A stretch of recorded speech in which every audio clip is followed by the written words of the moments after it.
प्यारे भैया बहनों, आज हम कक्षा 6वीं का हिंदी विषय पढ़ेंगे। पाठ का नाम है चचा छक्कन ने केले खरीदे और इस पाठ के लेखक हैं श्री इम्तियाज़ अली।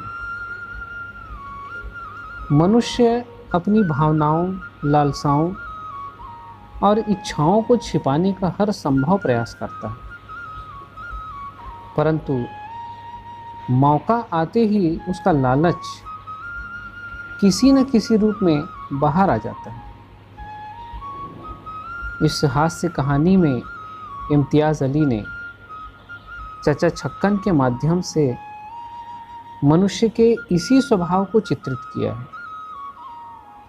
चचा छक्कन के केले खाने की लालच ने उन्हें तरह तरह के बहाने बनाने के लिए मजबूर कर दिया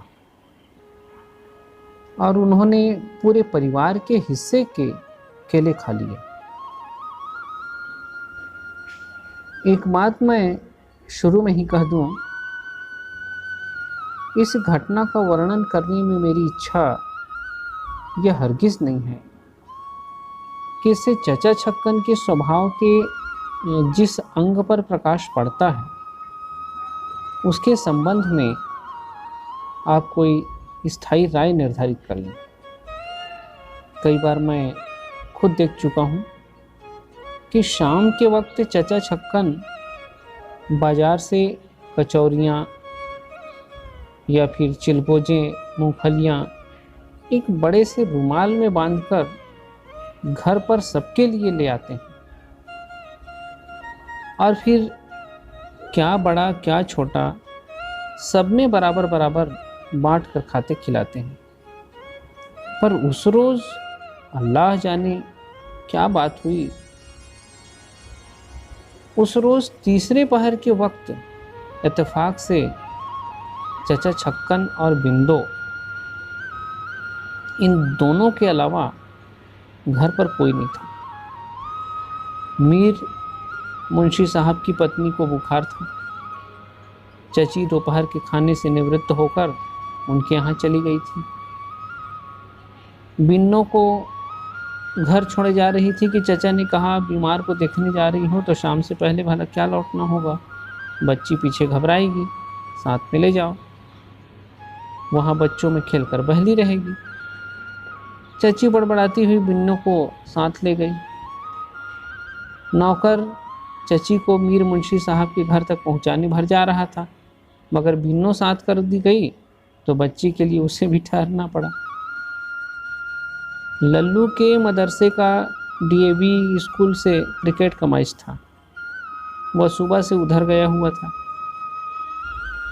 मोदे की राय में लल्लू अपनी टीम का सबसे अच्छा खिलाड़ी है। अपनी इस राय की बदौलत उसे अक्सर क्रिकेट मैचों का दर्शक बनने का मौका मिल जाता है। इसलिए साधारण नियमानुसार आज भी वह लल्लू की अर्दली में था। 2 बजे से सिनेमा का मैटनी शो था।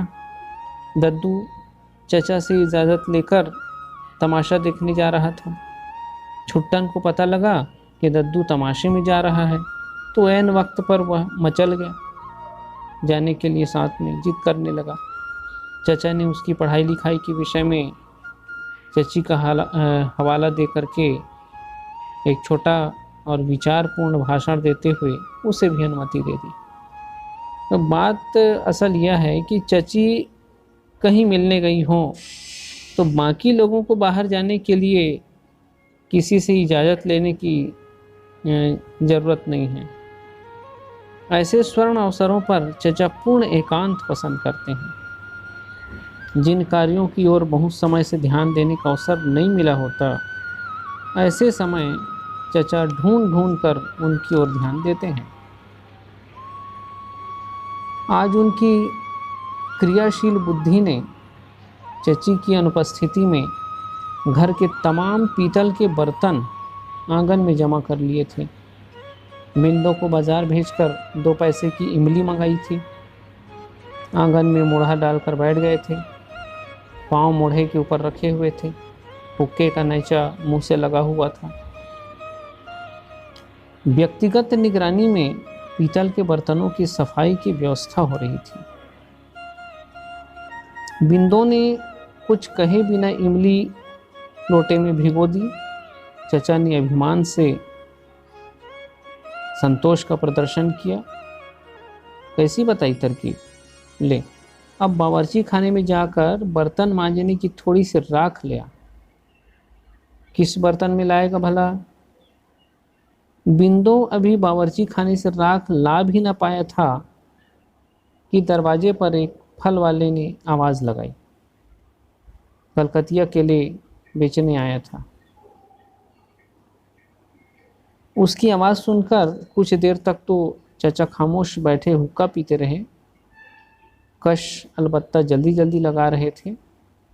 मालूम होता था दिमाग में किसी किस्म की कशमकश जारी है।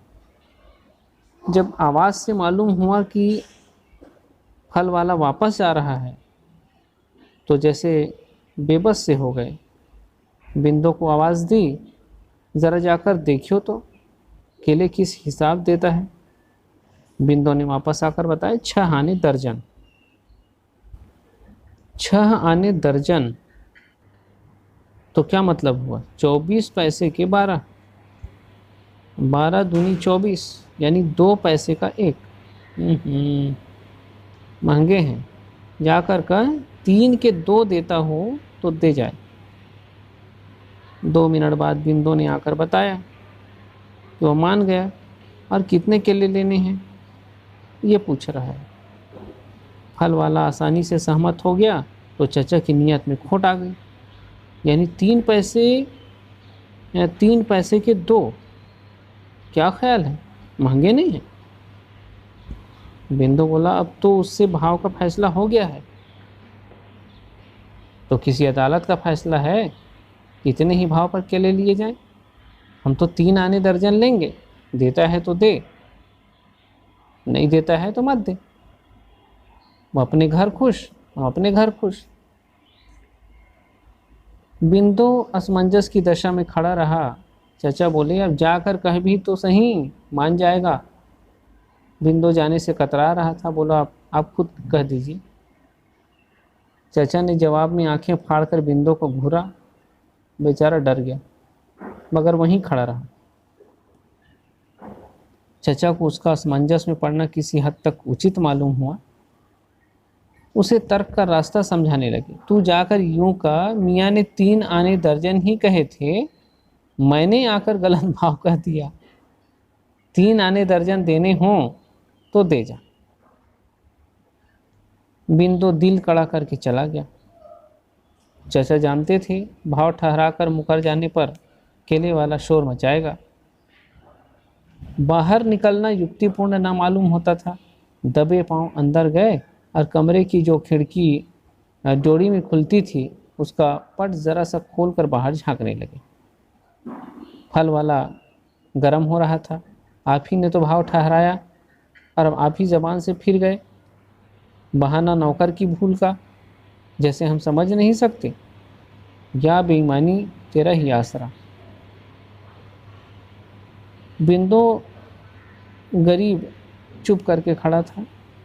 फल वाला बकता झकता खोंचा उठा चलने लगा। बिंदु भी अंदर आने को मुड़ा। वह दरवाजे तक पहुंचने न पाया था कि फल वाला रुक गया। खोंचा उतार कर बोला कितने लेने हैं? बिंदु अंदर आया तो चचा मोढ़े पर जैसे किसी विचार में तल्लीन हुक्का पी रहे थे। चौंक कर बोले मान गया? हम कहते थे ना मान जाएगा। हम तो इन लोगों के नस नस से वाकिफ़ हैं। तो कई केले लेने मुनासिब होंगे? चचा ने उंगलियों के पोरों पर गिन गिन कर हिसाब लगाया। हम, आप, छुट्टन की माँ, लल्लू, दद्दू, बिन्नो और छुट्टन, गोया 6। 6 दूनी क्या हुआ? खुदा तेरा भला करे, 12 यानी 1 दर्जन। प्रत्येक आदमी को 2 केले बहुत होंगे। फल से पेट तो भरा नहीं जाता, मुंह का स्वाद बदल जाता है। पर देखियो 2-3 गुच्छे अंदर लेकर आना, हम आप उसमें से अच्छे अच्छे केले छांट लेंगे। फल वाले ने शिकायत की, सदा लगाते हुए केलों के गुच्छे अंदर भेज दिए। चचा ने केलों को दबा दबा कर देखा, उनकी चित्तियों का अध्ययन किया और दर्जन भर अलग किए। केले वाला बाकी केले लेकर बड़बड़ाता हुआ विदा हो गया। चचा ने बिंदु की ओर रुख किया। ले, इन्हें खाने की डेलिया में हिफाजत से रख दें, रात के खाने पर लाकर रखना, और जल्दी से आकर बर्तन मांजने के लिए राख ला। बड़ा समय नष्ट हो गया इस सौदे में। बिंदु केले अंदर रखाया और बावर्ची खाने से राख लाकर बर्तन मांजने लगा। यूं जरा जोर से, हाँ, ताकि बर्तन पर रगड़ पड़े। इस तरह पीतल के बर्तन साफ करने के लिए ज़रूरत इस बात की होती है कि इमली के प्रयोग से पहले बर्तनों को एक बार खूब अच्छी तरह मांज कर साफ कर लिया जाए। ऐसे सब बर्तनों की सफाई के लिए इमली निहायत लाजवाब नुस्खा है। गिरह में बांध कर रख, किसी रोज़ काम आएगा। और पीतल ही का क्या जिक्र, धातु के सभी सामान इमली से दमक उठते हैं। अभी अभी तू आप देखियो कि इन काले काले बर्तनों की सूरत क्या निकल आती है। हाँ, और वह मैंने कहा, केले एहतियात से रख दिए ना, यूं बस मंज गया। अब रगड़ उस इमली पर, इस तरह। देखा मैल किस तरह कटता है, कैसी चमक आती है। यह इमली सचमुच बड़ी चीज़ है। मगर बिंदु मेरे भाई, ज़रा उठियो तो, उन केलों से जो 2 हमारे हिस्से के हैं हमें ला दीजिए। हम तो अभी ही खा लेते हैं, बाकी लोग जब आएंगे अपना अपना हिस्सा खाते रहेंगे। बिंदु ने उठकर 2 केले ला दिए। चचा ने मोढ़े पर उकड़ू बैठे बैठे पैंतरा बदला और केलों को थोड़ा थोड़ा छीलना और मज़े से खाना शुरू किया। अच्छे हैं केले, बस यूं ही ज़रा ज़ोर से हाथ, इस तरह। छुट्टन की अम्मा देखेगी तो समझेगी आज ही नए बर्तन खरीद लिए हैं। और वो मैंने कहा, आपके केले बाकी रह गए हैं। कितने केले बचे हैं? 10। खूब चीज़ है ना इमली, 1 टके के खर्चे में काया पलट हो जाती है। मगर बिंदु, इन 10 केलों का हिसाब बैठेगा किस तरह? यानी हम शरीक ना हों तब तो हर एक को 2-2 केले मिल जाएंगे, लेकिन हमारे साझे के बिना शायद दूसरों का जी खाने को न चाहे। क्यों? छुट्टन की अम्मी तो हमारे बगैर नज़र उठाकर भी न देखना चाहेंगी। तूने खुद देखा होगा, कई बार ऐसा हो चुका है। और बच्चों में भी दूसरे 1000 ऐब हों, पर इतनी खूबी ज़रूर है कि वे लालची और स्वार्थी नहीं हैं। सबने मिलकर शरीफ होने के लिए हमसे अनुरोध शुरू किया तो बड़ी मुश्किल होगी। बराबर बराबर बांटने के लिए केले काटने ही पड़ेंगे। और कलकतिया केले की बिसात भला क्या होती है, काटने में सबकी मुट्ठी पलीद होगी। मगर हम कहते हैं कि समझो प्रत्येक आदमी 1-1 का हिसाब रख दिया जाए तो 2-2 न सही 1-1 ही हो, मगर खाएं तो सभी मिलजुल कर, हंसी खुशी। ठीक है ना? गोया 6 रख छोड़ने ज़रूरी हैं। तो इस सूरत में कई केले ज़रूरत से ज़्यादा हुए, 4 ना। तो मेरे ख्याल से वे चारों ज़्यादा केले लेके आना, बाकी के 6 तो अपने ठीक हिसाब से मुताबिक बढ़ जाएंगे। बिंदु उठकर 4 केले ले आया। चचा ने इत्मीनान से उन्हें बारी बारी खाना शुरू कर दिया। हाँ, तो तू भी कायल हुआ ने इमली की करामात का? असंख्य लाभों की चीज़ है, मगर क्या कीजिए, इस ज़माने में देश की चीज़ों की और कोई ध्यान नहीं देता। यही इमली अगर विलायत से डिब्बों में बंद होकर आती तो जनाब लोग इस पर टूट पड़ते, हर घर में इसका एक डिब्बा मौजूद रहता। तो अब 6 ही बाकी रह गए हैं। कुछ नहीं, बस ठीक है। सबके हिस्से में 1-1 आएगा, हमें हमारे हिस्से का मिल जाएगा, दूसरों को अपने अपने हिस्से का। काट छाँट का तो झगड़ा ही खत्म हुआ। अपने अपने हिस्से का केला लें और जो चीज़ चाहे करें। जी चाहे खाएं, आज जी चाहे ना चाहे तो कल खाएं। और क्या, होना भी यूं ही चाहिए। इच्छा के बिना कोई चीज़ खाई जाए तो शरीर का अंश नहीं बनने पाती, यानी अकारत चली जाती। कोई चीज़ आदमी खाए उसी वक्त जब उसके खाने को जी चाहे। छुट्टन की अम्मा की हमेशा यही कैफियत है, जी चाहे तो चीज़ खाती है, ना चाहे तो कभी हाथ नहीं लगाती। हमारा अपना भी यही हाल है। ये फुटकर चीज़ें खाने को कभी कभार ही जी चाहता है, होना भी ऐसा ही चाहिए। अब यही केले हैं, बीसियों मर्तबा दुकानों पर रखे देखे, कभी रुचि नहीं हुई। आज जी चाहा तो खाने बैठ गए। अब फिर न जाने कब जी चाहे। हमारी तो कुछ ऐसी ही तबीयत है। न जाने शाम को जब तक सब आएँ, रुचि रहे या न रहे। निश्चय से क्या कहा जा सकता है, दिल ही तो है। मुमकिन है उस वक्त केले के नाम से मन में घृणा हो, तो ऐसी सूरत में क्या किया जाए। हम तो बाकी 6 केलों में से अपने हिस्से का एक केला अभी खा लेते हैं। क्यों, और क्या, अपनी अपनी तबीयत, अपनी अपनी भूख, जब जिसका जी चाहे खाए। उसमें तकल्लुफ़ क्या, तकल्लुफ़ में तकलीफ़ ही तकलीफ़ है। ऐसे मामलों में तो बेतकल्लुफ़ी ही अच्छी है। तो ज़रा उठियो मेरे भाई, बस मेरे ही हिस्से का केला लाना, बाकी के सब वहीं अच्छी तरह रखे रहें। बिंदु ने आज्ञा का पुनः पालन किया। चचा केला छीलकर खाने लगे। देख क्या सूरत निकल आई है बर्तनों की, सुभान अल्लाह। यह इमली का नुस्खा मिला ही ऐसा है।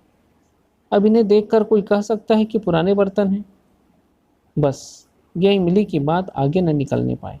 बच्चों से भी जिक्र ना कीजिए, वरना निकल जाएगी बात। कब तक आएंगे बच्चे? लल्लू का मैच तो शायद शाम से पहले ख़त्म नहीं होगा। उसके खाने पीने का इंतज़ाम टीम वालों ने कर दिया होगा, वरना खाली पेट क्रिकेट किससे खेला जाता है। कोई इंतज़ाम ना होता तो वहीं खाना मंगवा सकता था। खूब तरमाल उड़ाया होगा आज, मेवे मिठाई से ठसाठस पेट भर लिया होगा। चलो क्या हर्ज है, ये उम्र खाने पीने की ही है। और फिर घर के दूसरे लोग बढ़िया बढ़िया चीज़ें खाएं तो अब बेचारा क्यों पीछे रहे। दद्दू और छुट्टन तो टिकट के दाम के साथ खाने पीने के लिए भी पैसे लेकर गए हैं। और क्या, वहीं किसी दुकान पर मेवा मिठाई उड़ा रहे होंगे। खुदा खैर करे, गरिष्ठ चीज़ें खा खा कर कहीं बदहजमी ना हो जाए। साथ में कोई रोक टोक करने वाला भी नहीं। तकलीफ़ होती है, बिन्नो तो माँ के साथ है, वह ख्याल रखेगी कि कहीं ज़्यादा ना खा जाए। मगर मैं कहता हूँ कि केले हमने आज बड़े बेमौके लिए। उस वक्त ख्याल ही नहीं आया कि आज तो वे सब बड़ी बड़ी नियामतें उड़ा रहे होंगे। केलों को कौन पूछने लगा। और तूने भी तो याद ना दिलाया, वरना क्यों लेते इतने बहुत से केले, बेकार नष्ट हो जाएंगे। पर अब खरीद जो लाए हैं, किसी न किसी तरह ठिकाने तो लगाने ही पड़ेंगे, फेंके तो नहीं जा सकते। फिर ले आया यही, मजबूरी में मैं ही ख़त्म कर डालूं। और इस प्रकार से चचा छक्कन ने सारे केले खा लिए।